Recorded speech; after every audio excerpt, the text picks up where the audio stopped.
Hi, my beautiful woman. Welcome back to Lingerie and Lattes. I have something cool in store for us today in terms of a topic. It's going to be around how women are behaving in relationships and more specifically, how we are communicating. So, this whole segment of Lingerie and Lattes is essentially about our experiences and my musings on them based on my philosophy of two people, a man and a woman, coming together and wanting to make it work for a long time, if not a lifetime. So the way that I'm always approaching relationships is curiosity and really an open mind, understanding what has worked for other people and putting the pieces together. I love doing that. Before we get into the subject, a part of my fun activity is to include tarot pulls. So today's is going to be a more of Psyche, Oracle, and we have these gorgeous cards. While I'm pulling them, I know we're rounding into the end of 2022, and I just did a post about this, but I want to remind us all that we need to drop the mentality of a new year, new me. And if you don't have me yet on Facebook or Instagram, please do check me out under my full name, Olivia Dramaga. It's going to be The Priestess Flame at Instagram. And this idea of having to reinvent ourselves, of creating something entirely new, is putting a lot of pressure on us every single year. When really, why do we want to become somebody different every single year? Why don't we just want to become more of ourselves with maybe less of the BS? So just remind yourselves the sustainable changes are usually made by small steps, and you won't really recognize yourself when you look back, but it's not like there's sometimes one defining moment. A lot of the times it's just a lot of accumulation of changes that you have within you that create a new identity. So as you round into 2023, maybe instead of having this idea and this pressure of like new year, new me, think about it as new year, better me, as one of my good friends said. So I hope this was nice. And our first poll is going to be 14, seeking pleasure.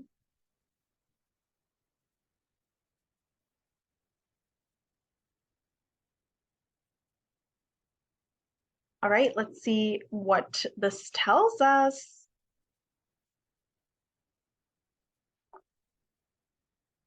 So this is in the young love section of the cards. They're broken up into a very naive love, into a young love, and then a mature. So this card, specifically seeking pleasure, is within the adolescent stage of this love experience. Indulge and savor. The love story. It was a torrid love affair between him and her and him, her. Just the three of them, and it was time to explore. Need we say more? Ah, the beauty and ecstasy they found by allowing their passions to abound and explode in a current of euphoria. Pleasure is the principle. And on that fateful night, love was found in some queer places indeed. Making love. Do something for yourself. Today, try to break away from the part of your conscious mind that says no, no, or places judgment on what otherwise would come naturally to you. Go deeper into your pursuit of pleasure. You deserve to be happy. Now show it. Being in love, which is our meditation. Embrace pleasure as an expression of the beauty and of the body. Allow yourself to take hold and guide you to ever higher levels of bliss and excitement. Proclaiming love, which is our affirmation. I accept and indulge in pleasure. I am loved. So hopefully you have watched last week's episode, because that just brings it all back from the previous Lingerie and Lattes, where I discuss doing something for ourselves sensually every single day, every once a week, once a month, wherever you start, because that ignites our Kundalini. So that was a beautiful transition into our subject today, which is about communication and about the behaviors a woman takes during her pursuit of love in a relationship with her man. Let me just pause there for a moment and introduce myself to those of you who may not know who I am. I am Olivia Drumaga. I founded Vulcan Ability back in 2020, starting in April. And this whole movement is about allowing us to integrate our traumas that we've had, learning to be self-intimate, and then guiding our relationships from that place of self-intimacy. And I hope that this is all educational for women and men who desire to be in monogamous relationships for a lifetime, pleasure their partners to the best of their abilities, and experience intimacy for all that it has. All right. So behaviors in our relationship are usually simply carbon copies of what we've experienced. Or as I was talking with somebody yesterday about their relationship advice, essentially, and it was a man, and he was doing a great job of being open and honest with his wife and always knowing that they're on the same page. So he was mentioning how relationships really require open communication in a respectful manner. So if there's no respect in the relationship, it's kind of like, for a man, that they're basically checked out. If there's no respect for two parties, and that can be shown through behaviors like belittling your man in front of other people, like public humiliation. It could come out as doing something sneaky and then making snide comments, perhaps, whether to the person personally, privately, or also in public, maybe doing that at social parties. It can come out as screaming or yelling or raising your voice. That could come out as almost becoming violent, like having an urge to hurt the person. So this is, I'm strictly speaking from the woman's perspective because my series Lingerie and Lattes is meant to speak with women. So in the context of those behaviors, if a man gets aggressive, that is going to be a lot more violent and scary and dangerous for a woman.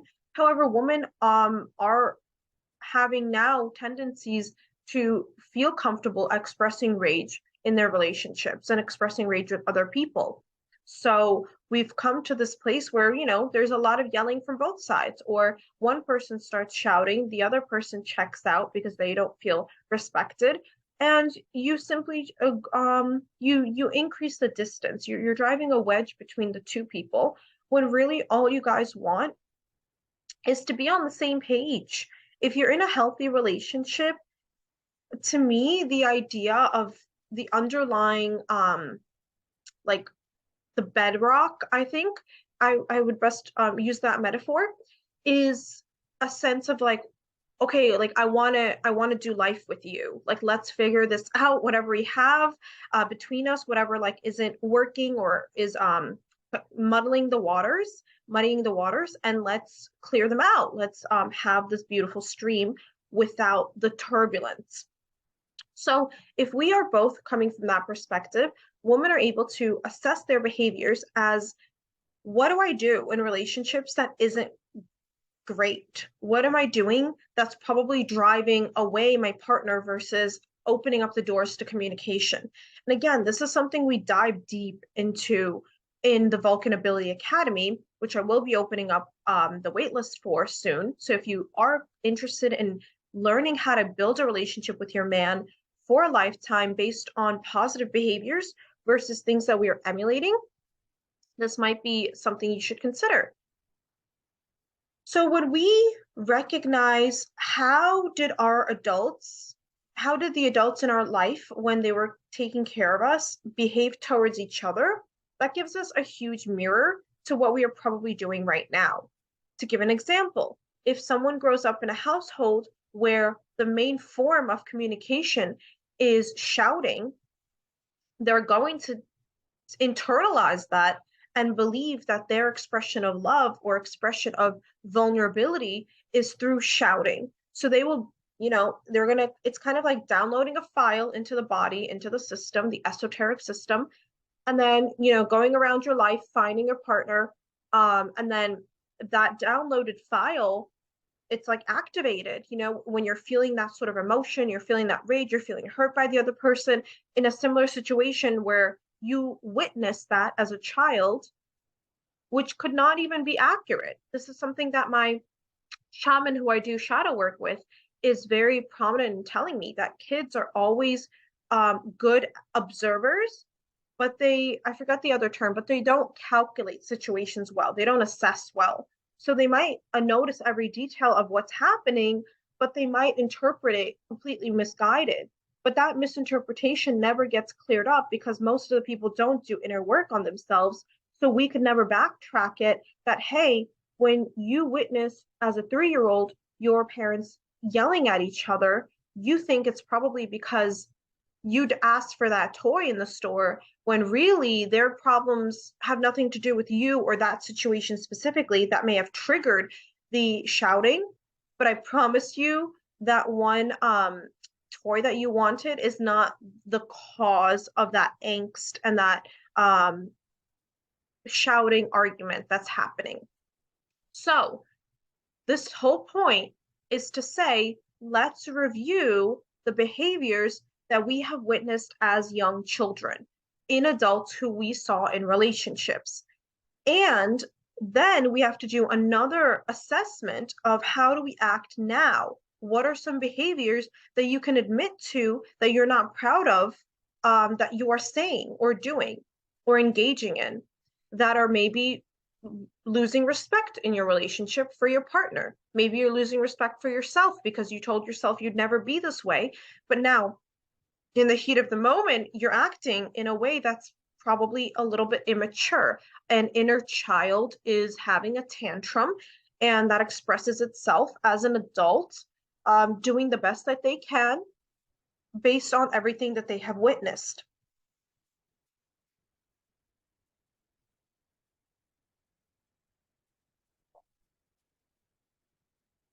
To wrap this idea up,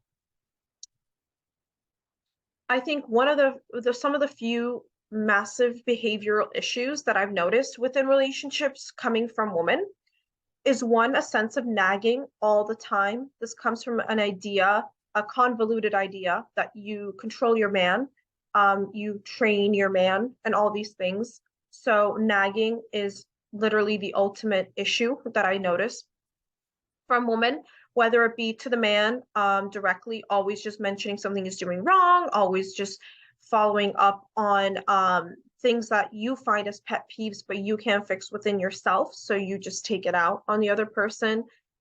Doing this publicly as well is public shaming, humiliation, nagging somebody at a party because they haven't done something that you two should have discussed together is not okay.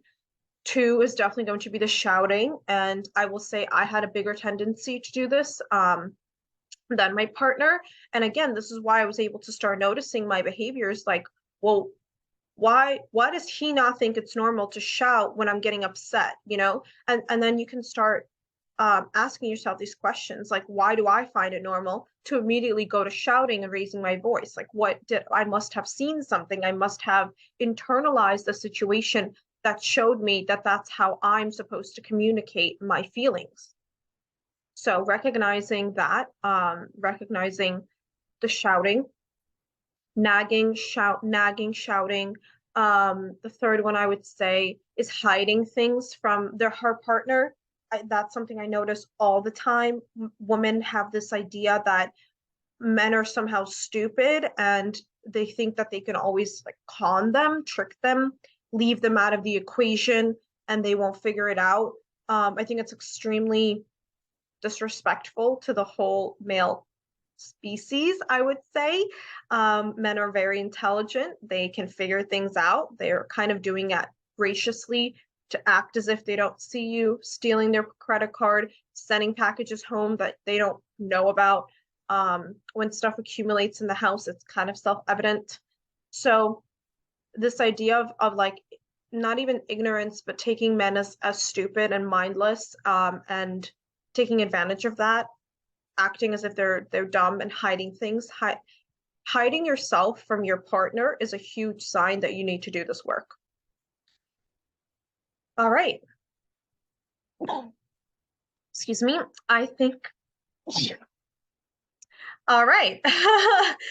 And after that, I think we are all complete for this week's Lingerie and Lattes. Please let me know how you found this idea of expressing yourself, of recognizing behaviors that you found in others. Now I'm being expressed in yourself. And maybe you want to share some comments with me. Please feel free to always reach out to me via email, Instagram, or Facebook. You can find me on all these platforms. Thank you very much and have a happy new year, a magical Friday, and we will reconnect next week.